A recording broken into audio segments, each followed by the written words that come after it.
இப்ப சஷ்டி விரதம் எடுத்துக்கிட்டீங்கன்னா, அதுக்கு ஒரு பலன் இருக்கும். இப்படி இந்த பங்குனி உத்திரத்துக்கு இதுவும் முருகனுக்கான ஒரு உகந்த நாள் அப்படிங்கும்போது, இந்த நாள்ல என்னென்ன விஷயங்கள் வந்து நம்ம கரெக்ட்டா பண்ணோம்னா, நம்ம நெனச்ச காரியங்கள் நிறைவேறும்? இந்த பங்குனி உத்திரம் அப்படிங்கிறது முருகனுக்கு தான் மிக மிக முக்கியமான நாளாக கருதப்படும். ஏன்னா முருகப்பெருமான் வந்து காவல் தெய்வம். யாருக்கு காவல் தெய்வம்னா, தமிழர்களை காக்கக்கூடிய நம்மளுக்கு தமிழருக்காகவே அவர் இங்க வந்துட்டாரு. அதை காக்கக்கூடிய காவல் தெய்வம். அதனால நம்ம வந்து இந்த தமிழ்நாட்டில் இருக்கக்கூடிய எந்த மொழி, எந்த இனமாக இருந்தாலும் இந்த முருகருடைய அருள் இருந்தா தான் இந்த நாட்டுக்குள் இருக்க முடியும், தமிழ்நாட்டுக்குள்ள. அதனால் நம்ம வேற ஸ்டேட்ல இருந்து வந்தவங்க கூட இந்த இடத்துக்கு வந்தோம்னா முருகரை ஆட்டோமேட்டிக்கா வழிபாடு பண்ணிருவாங்க. அவருடைய அனுகிரகம் கிடைக்கும்போது நம்மளுக்கு இந்த இடத்துல பவர்ஃபுல் அதிகமாக இருக்கும்.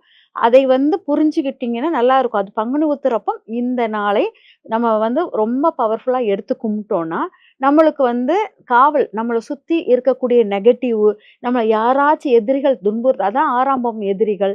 அதுக்கு ஆப்போசிட்டா இருக்கிறது சால்வ் பண்ணக்கூடியது. இதையெல்லாம் ஆப்போசிட்டா இருக்கிறது 6ஆம் பாவத்துக்கு ஆப்போசிட் 12ஆம் பாவம். அத சால்வ் பண்ண இடம் 12ஆம் பாவம் மீன ராசி. இது 2ம் நம்மளுக்கு ஆக்டிவேட் ஆகுறதுனால, எதிரிகள் உங்கள வந்து உங்ககிட்ட நெருங்க மாட்டாங்க. கடன் சார்ந்த பிரச்சனைகள், நீ வீணான விரயம், இந்த ஆஸ்பத்திரி செலவுகள், உடல் ஆரோக்கியத்தினால ஆஸ்பத்திரி செலவுகள் அதிகமாகுது. இவங்களுக்கெல்லாம் இந்த பங்குனி உத்திரம் வந்து சிறந்த பரிகார இதாக எடுத்துக்கலாம் அப்படிங்கிறத எடுத்துக்கலாம். இந்த பங்குனி உத்திரம் வெறும் முருகருக்கு மட்டும் இல்ல. இந்த பங்குனி உத்திரம் காவல் தெய்வம் ஐயனார் வழிபாடு. நம்ம சாஸ்தாம்பாங்க. சாஸ்தா வழிபாடு ஐயனார், சாஸ்தா எல்லாமே ஒண்ணு. அந்த வழிபாடுகளை நம்ம பங்குனி உத்திரப்ப பண்ணுவோம். ஒரு ஒரு பாதியினர் வந்து பார்த்தீங்கன்னா, சைவ வழிபாடாக முருகர் வழிபாடாக எடுப்பாங்க.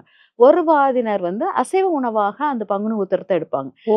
சாஸ்தா கோயிலுக்கு வந்து ஆடு வெட்டுறது, கோழி வெட்டுறது அதெல்லாம் வெட்டி கோயிலுக்கு பொங்கல் வச்சு, அங்க எல்லாருக்கும் விருந்து சாப்பாடு குடுப்பாங்க. இது பங்குனி உத்திரத்துல தான் நடக்கும்.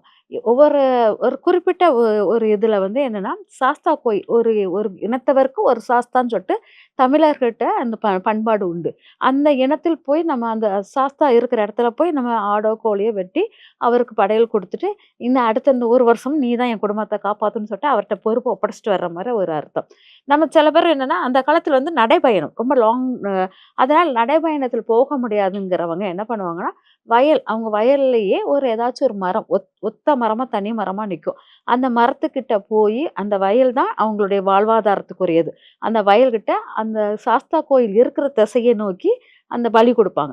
பலி குடுத்துட்டு அங்க வந்து பொங்க வச்சு சாமி கும்பிடுவாங்க. அந்த வயல்ல அந்த மரத்துக்கிட்ட வச்சு பொங்க வச்சு சாமி கும்பிட்டுட்டு, வீட்டுக்கு வரும்போது அதாவது அவங்க அது வந்து ஆண் போவான். கூட அந்த வீட்டு குடும்பத்தில உள்ள ஒரு பையனையோ, பெண்ணையோ கூட்டு போவாங்க.